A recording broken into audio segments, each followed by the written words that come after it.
Hey friends, welcome back to the Wise Witch Garden Table. Today we're going to cook up some beet greens. These are some beets that were harvested this morning, and really important not to throw away those greens. They're full of fiber, magnesium, vitamin E. They're just a really good source of nutrition, really dense, excellent in smoothies and juicers and all that sort of stuff. So do yourself a favor, don't throw them away. They do expire pretty quickly. So as I say, these were pulled this morning. They're already a little bit wilty. So we're gonna go ahead and start processing these, show you how to cook some up with one of my favorite recipes, beet greens and beans. All right, so when you're cooking beet greens, the important first step, right, is to, you wanna remove the greens from the beet. And then you're going to save those, wash those up later. Beets actually store better if you don't wash them right away. If you're not going to cook them right away, don't wash them right away. You also want to look at the leaves. You want to take out anything that looks sort of wonky, janky, wilty, or rotted. So those two miss the cut here. And then I've got the sink behind me filled with water. So what I'm going to do is go ahead and soak a bunch of these, and then we'll get them ready to cut them up and cook them.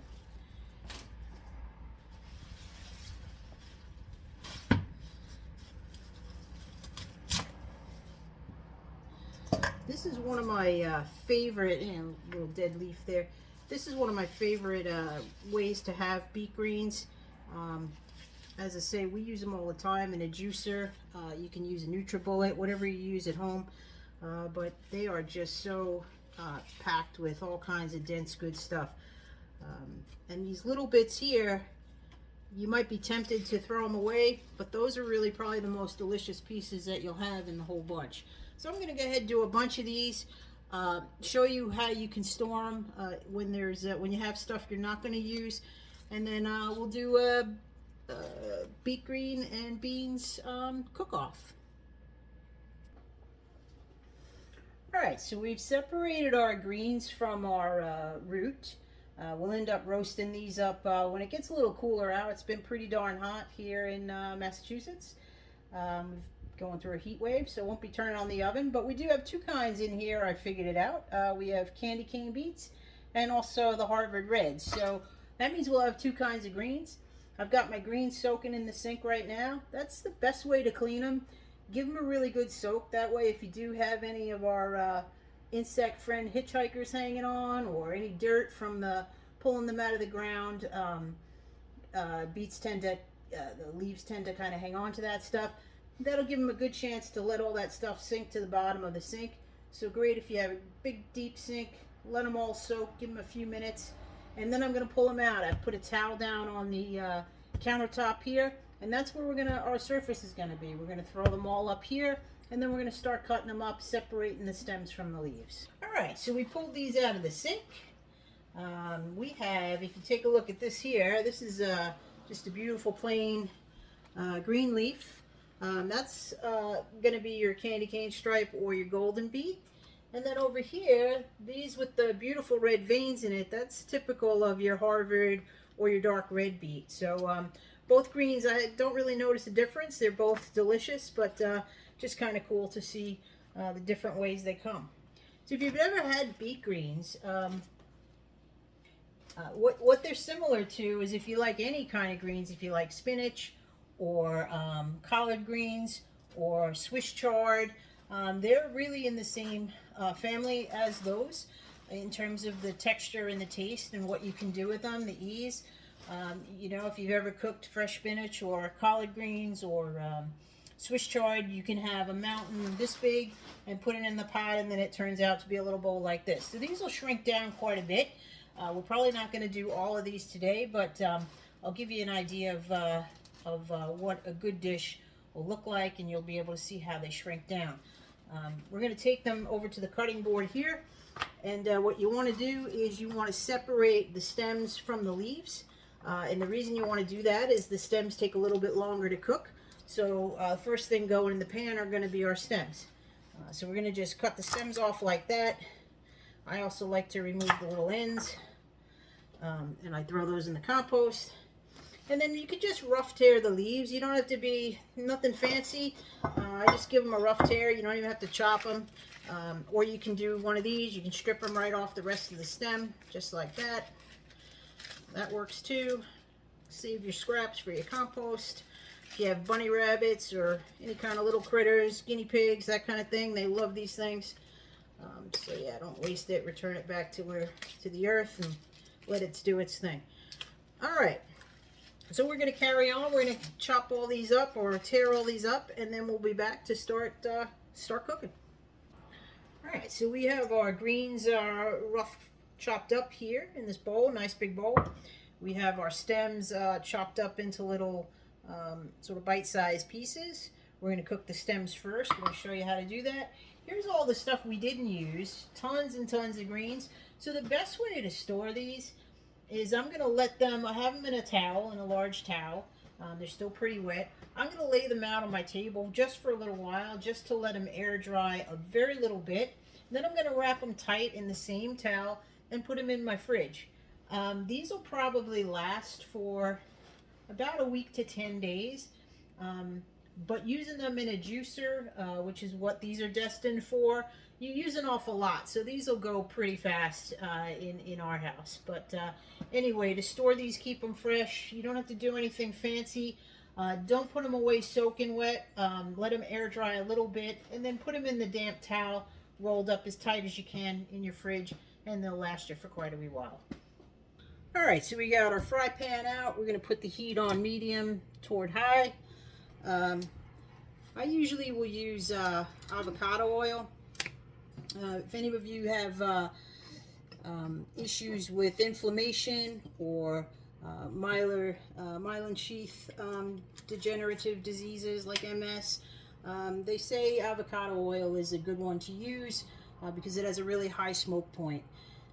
So I use this all, and it's a very good healthy fat which helps repair any myelin sheath degenerative disease. So I use this. It's got a great flavor. You can use any oil you want. We're going to heat that up for a minute, and the first thing that's going to go in is our stems. So let's get that going. We can actually throw those in there while it's heating up. I got it on pretty high, so let's get that crack-a-lacking. We'll hear it sizzling, and the beet will go on. So with the stems too, what we're going to use for this, we've got about half a teaspoon of pink Himalaya salt. You can use any salt you want. Again, anything going in here, you can switch it up, do whatever you want. There's no rules. Remember, no rules. All right, I also have about a tablespoon of fresh rough chopped ginger. That's going in there. There we go. There's a tablespoon of fresh garlic that came right out of the garden as well. All right, get every little bit there. And then we'll save these for last. These are some chili flakes, so we're going to hit those at the end. The other thing we're going to put in there with our stems to saute up, I'm going to throw in some, I've got a medium size onion, and I've just sliced it, you know, all in weird ways. I don't mind bigger pieces. You can chop it however you like it. I tried to match the same sort of thickness as the stems that are in there, so we'll go with that. We'll get our fancy, what do we got here? Let's get our fancy little wooden who's in the whatsy, and we'll let that heat up and start to sizzle. All right, we got a great sizzle going on right now. So those are our stems and some onion, and we're just gonna wait for these to soften up a little bit. One of the things I just pulled out of the garden earlier today was some fresh garlic chives. So I'm just gonna go ahead, use my kitchen scissors, cut some of that in there as well. If you don't have kitchen scissors for cooking, man, it is a game changer. I use these all the time. All we use them for is for like herbs and vegetable prep, and wash them after every use. And it just makes cooking so much more fluid. Alright, so we got some garlic chives in there, along with our onion, our stems, and all our aromatics. Kitchen's starting to smell pretty darn awesome. We're going to turn up the heat a little bit, and then we'll get those greens in there momentarily. So curious if you all cook beet greens. What's your favorite herbs to put with them? Like I say, I love the aromatics, love the ginger, the garlic. We're going to throw some chili flakes in there as well. But curious to hear what other people like as well. Love to try new things. So if you do have a favorite blend that you use with your beet greens, let me know. Love to hear about it. All right, we're just going to let those cook on for a few more minutes, probably another 3 to 5 minutes, and then we'll get back to it with the leaves in there. We're going to hit it with some lemon towards the end and some lemon zest and the chili flakes. All right, we can see these have kind of softened up quite a bit. They're looking good. We don't want to brown them, we don't want to burn them or singe them or anything like that. So these are about ready now to add the greens. I'm going to lower that heat just a tad.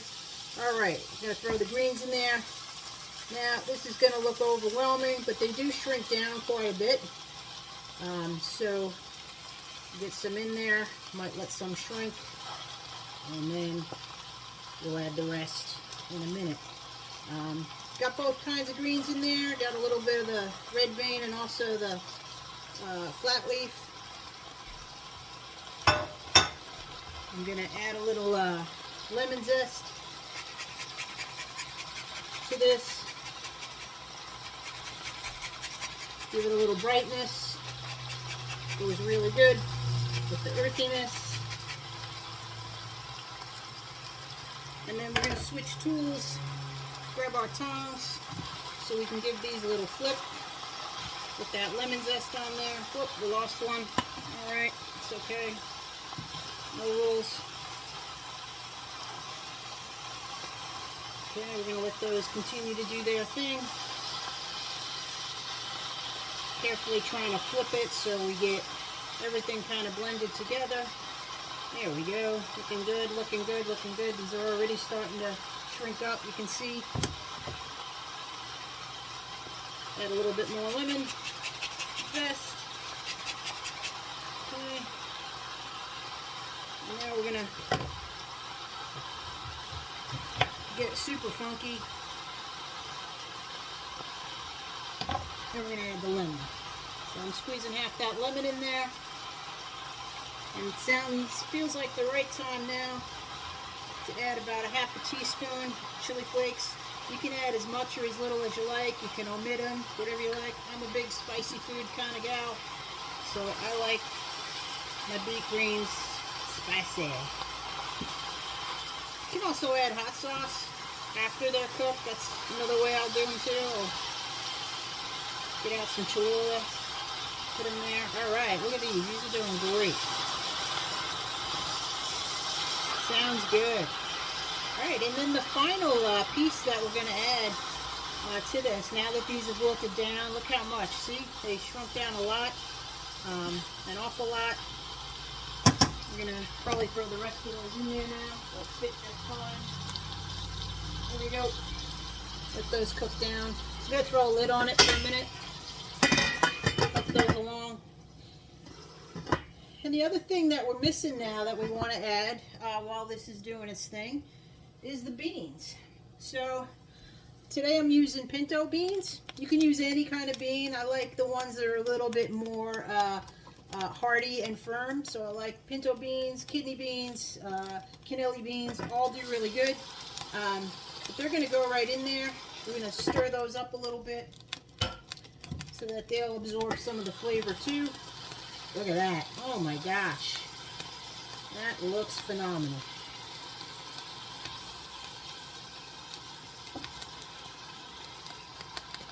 So you can actually eat these anytime now. These are cooked. Some of the leaves are still a little undercooked, but you know, just do it based on how you like it. There's no rules in the kitchen. Make them how you enjoy them the most. And yeah, these are looking great. All right, we're going to throw that lid on there. These should be done any minute now. We're going to get a bowl, plate them up, and then last but not least, I'm going to hit these in my bowl with some tahini sauce. You don't have to hit them with anything. I happen to like tahini sauce on these. It goes really good.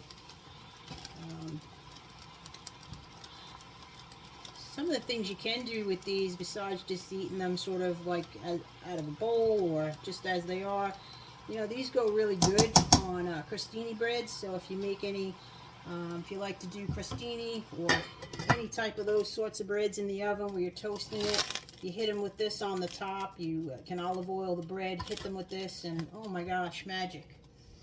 All right, we're just about there. I got my bowl. And I'm going to be back with a plated bowl, and then we'll see how we did. All right, got a beautiful bowl of beet greens and beans. I'm going to hit it with this awesome, this is Mighty Sesame Co. makes this, and it's tahini. If you don't know what tahini is just sesame seeds ground into paste, so kind of like sesame peanut butter without the sugar. It's awesome flavor. Goes really good on sort of any kind of greens, any sort of eggplant, Mediterranean food. I'm just going to hit it with a little bit. Looks like that. And let's check it out. Let's see what we got. All right. It looks great, though. Smells great. Smell-o-vision. I wish we had it. Hot, hot, hot. Mmm. Friends, that's money right there. Listen, thanks so much for joining the Wise Witch Garden table. Really appreciate you following, liking what we're doing. And if you have ways that you like to cook your beet greens, I'd love you to share your ideas in the comments. Hope whatever you're doing today in your kitchen, in your garden, you're having a beautiful day. Thanks again. We'll see you soon.